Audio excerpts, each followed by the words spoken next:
Magandang gabi, ating mga kababayan.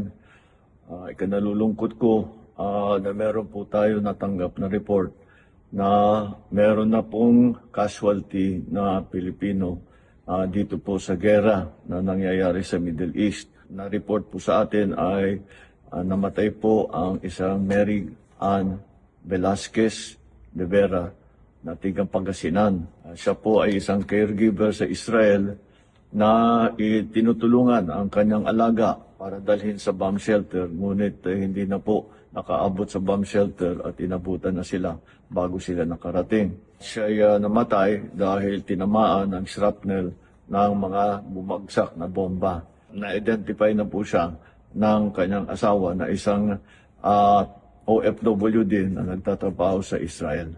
Lahat po ng tulong na kakailanganin ng kanilang pamilya ay ihahatid ng ating pamahalaan.